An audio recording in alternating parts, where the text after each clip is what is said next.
God to remind him. He says, when thou art little in thy sight, what Lord, what, as in, wasn't, KJV, wasn't, sorry, take it back, please.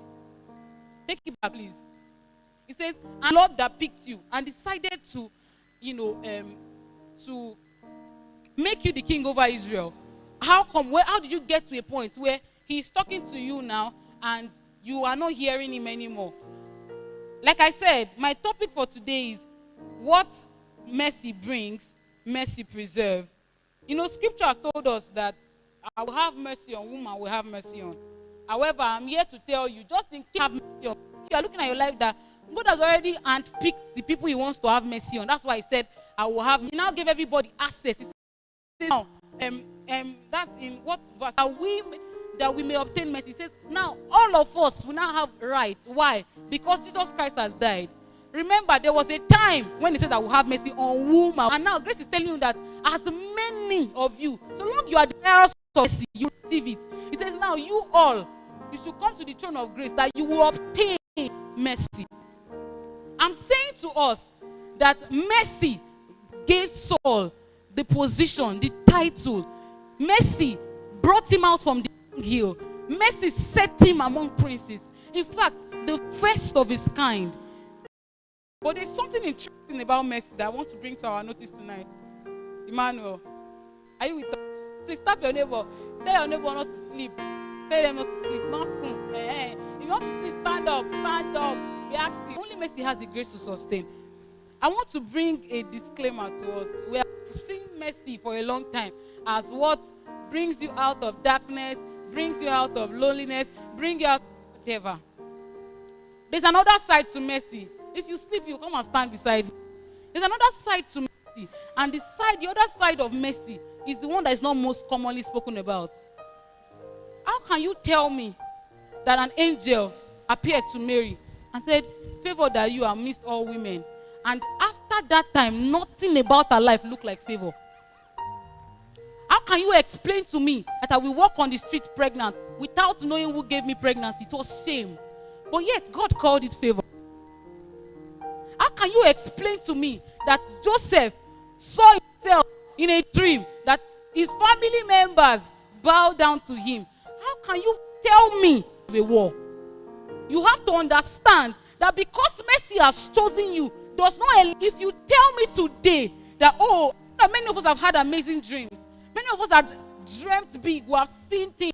Oh, yes. Oh, my. Do you know who God chose instead of Saul? Was David, right? Right?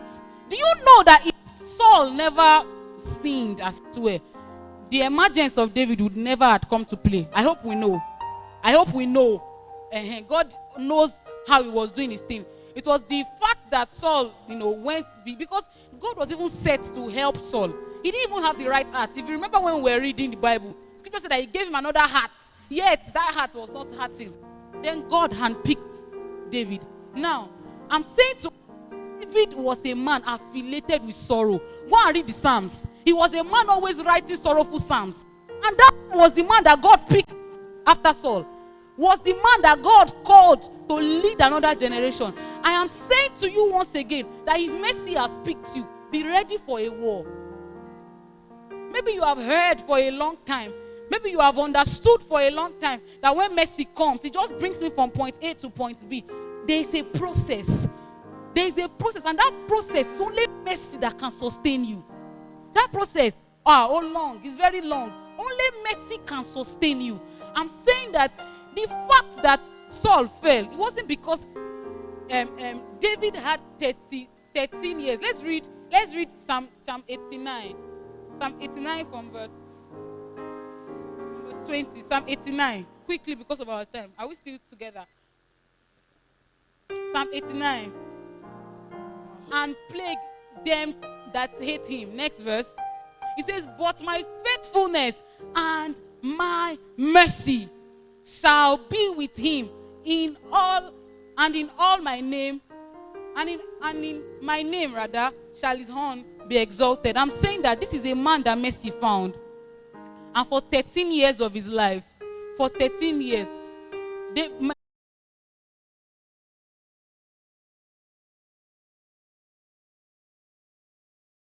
you have obtained mercy because you desired it in your heart. I can't promise you a life, even God cannot promise you a life that is not without battle. Because if God told Joseph the kind of route he would take him through, I'm sure he would have given up so soon. Say no more. Don't even bring it to me. And you know, God told me that years ago. When I gave my life to faith, I backslided. I'm standing. Jesus, we ask this night, we ask even tonight, that we open our eyes to see. While I was trying to write some things, some of the things that God told me was the fact that we are not too young. Anything good come out of me. I'm saying is available.